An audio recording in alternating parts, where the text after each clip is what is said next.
देखिए, मैं बताना चाहता हूँ कि आज दो महत्वपूर्ण प्रस्ताव हम ला रहे थे और हम जो लाए, जिसमें हमने प्रधानमंत्री मोदी जी के जो है लगभग 9000 दिन एक शासक के रूप में, कुशल शासक के रूप में, चाहे वो मुख्यमंत्रित्व काल हो, उसके बाद प्रधानमंत्रित्व काल हो, तो उसको मिला के उन्होंने विश्व रिकॉर्ड स्थापित किया है, जो कि 8933 डेज़ का है, यानी लगभग 9000 दिन। उसके लिए उन्हें बहुत बधाई दी है, जिसमें उन्होंने जहां महिलाओं के उत्थान के लिए और काम किए, जहां खुले में शौच को पूरी देश से उन्होंने मुक्त करा दिया, वहीं उन्होंने एआई और प्रौद्योगिकी और उद्योग और रक्षा के क्षेत्र में महत्वपूर्ण आयाम स्थापित किए, उसके लिए उन्हें बधाई दी। इसके साथ साथ हमने दिल्ली के यशस्वी मुख्यमंत्री जी द्वारा निगम को 11,666 करोड़ रुपए का एक ऐतिहासिक बजट देने के लिए भी उन्हें धन्यवाद प्रेषित किया। और निश्चित रूप से निगम जो है वो स्ट्रेंथन होगी, स्ट्रॉन्ग होगी, सुदृढ़ होगी। और जैसा कि प्रधानमंत्री जी का भी एक सपना है कि जो स्थानीय निकाय हैं उन्हें जो है वो सुदृढ़ किया जाए, उनकी शक्तियां बढ़ाई जाए, सत्ता का विकेंद्रीकरण किया जाए, तो ये सब चीज़ें जो है इससे स्थापित होंगी। और इसके साथ साथ एक प्रस्ताव तो नहीं, एक बात बताना चाह रहा हूँ मैं आपसे कि जो हमने बजट में हमने अनेक चीज़ें हमने डाली थी, जिसमें अपने जो निगम पार्षद भाई बहन हैं वो भी एक साधारण परिवार से आते हैं। अनेक हमारे भाई बहन तो माली थे, अनेक एक जो है बहुत ही टेलर भी हमारे बीच में आते हैं, छोटे छोटे काम करने वाले, चाय की दुकान करने वाले हमारे बीच में हमारे चुने हुए प्रतिनिधि के रूप में आते हैं। हमारी भारतीय जनता पार्टी की अंत्योदय की नीति के अंतर्गत नीचे खड़े पीछे खड़े व्यक्ति भी इसमें शामिल होते हैं। तो उनके इलाज की जो व्यवस्था नहीं थी, तो हमने पिछले दिनों किया कि CGHS के रेट्स पर जो है वो एनपैनल्ड किया जाए उन्हें, और वो ऑर्डर भी आ चुके हैं कि जो निर्धारित अस्पताल हैं उनको बहुत सस्ता इलाज जो है उनके परिवार का संभव हो सकेगा, जिसमें जहां 8 से 10 लाख रुपए भी लग जाते थे हार्ट के ऑपरेशन में, अब 1-1.5 लाख रुपए में उनका इलाज हो पाएगा। लगभग ये एक रेट है जो CGHS के रेट है, ऐसा नहीं कि मैंने कोई रेट निर्धारित किए। CGHS यानी कि सेंट्रल गवर्नमेंट एम्प्लॉयज़ के जिन रेट पे इलाज जो होता है वही हमारे निगम के कर्मचारियों का भी हो रहा था, अभी हमने पास किया था, और हमारे पार्षदों और उनके परिवारों का भी इलाज उसमें संभव हो पाएगा। क्योंकि अनेक जो अन्य चुने हुए प्रतिनिधि हमारे MLA हो गए, सांसद हो गए, तो उनके इलाज की भी बहुत ज़्यादा उनको जो है सुविधाएं प्राप्त है, लेकिन निगम पार्षदों के लिए कोई ऐसी सुविधा नहीं थी। तो केवल उनको जो है हॉस्पिटल्स में सस्ते दामों पर इलाज की एक सुविधा के ऑर्डर भी अब पारित हो चुके हैं।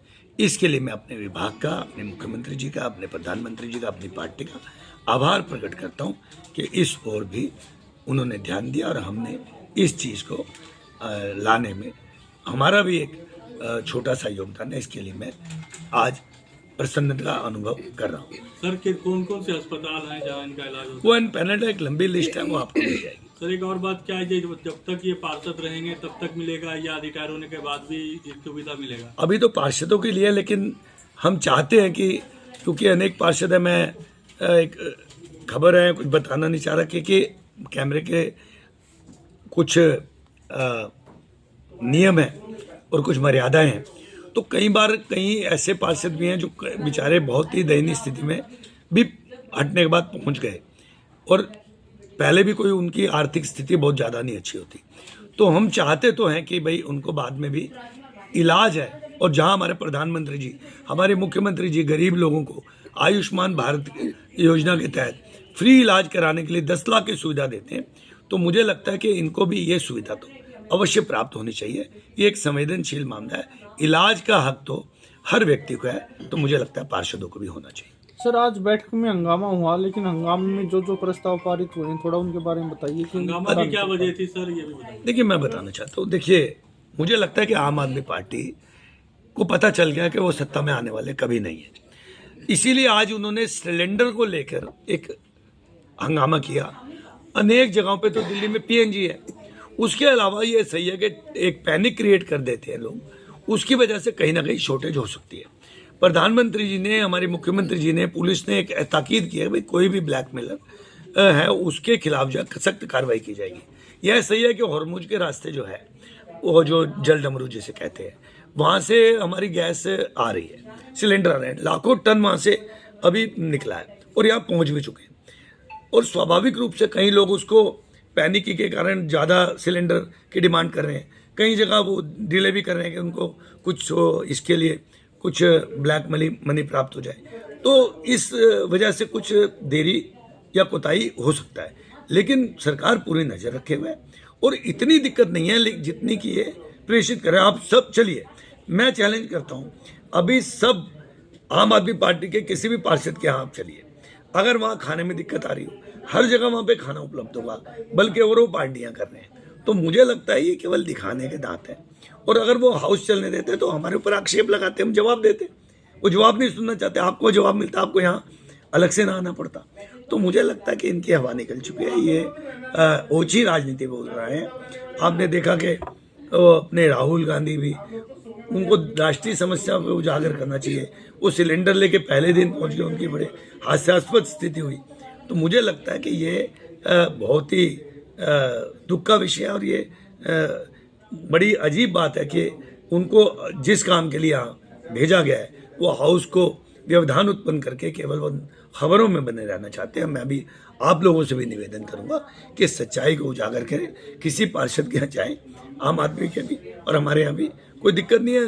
90-80% लोगों के यहाँ तो पीएनजी है, आपके यहाँ पीएनजी है। लेकिन सुनने में ये आ रहा है कि जिस तरह की स्थिति अभी चल रही है तो ऐसे में पाइपलाइंस के जरिए जो गैस आ रही है उसमें भी समस्या आ सकती है, ऐसा कुछ है क्या? एक बार दोबारा बोलेंगे प्लीज। सुनने में ये भी आ रहा है कि पाइपलाइंस के जरिए जो गैस आ रही है जिसका आप जिक्र किए पीएनजी, आने वाले समय में उसमें भी समस्या आ सकती है जैसी कि स्थिति अभी चल रही है।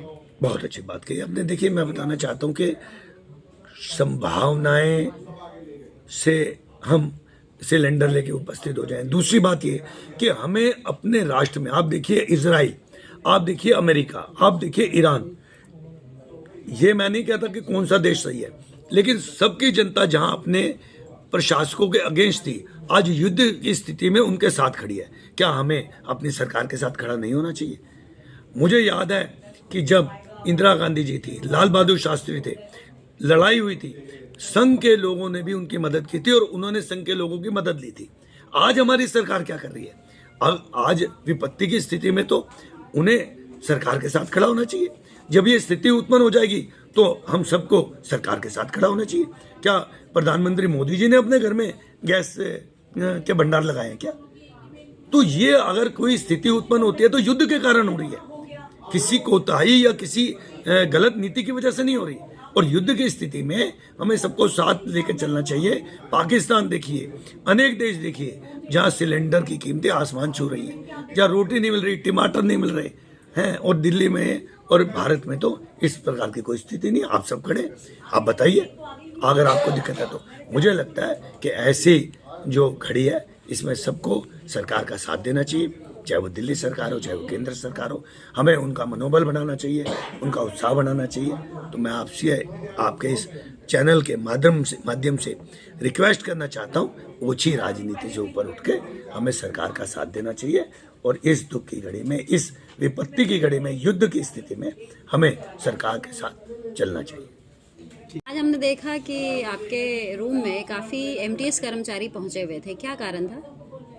वो बात हो गई है, आपसे पिछली बार भी आपने पूरा इस पे लिया, वही जवाब है कि उस पर कार्रवाई चल रही है। अभी फाइनेंशियल ईयर आने दीजिए, कार्रवाई चल रही है। एफिडेविट को लेकर मांग हो रही थी ना, एफिडेविट को लेकर कि एफिडेविट में मतलब मांगी जा रही है। जी, मैंने बताया मांगी जा रही है, वो कुछ मुझे दिया नहीं, अगर आपके पास है तो दीजिए। एफिडेविट जो मांगी जा रही है उसका कोई पेपर देंगे तो मैं अधिकारियों से। क्या वो पेपर लेकर आए थे कर्मचारी? मुझे तो नहीं, आप भी आए थे, आपने भी नहीं दिया पेपर। मैं उनकी बात कर रही हूँ, जो आज आए थे तो वो लेकर आए थे कोई पेपर? आपके सामने ही थे, अगर आपने देखा तो।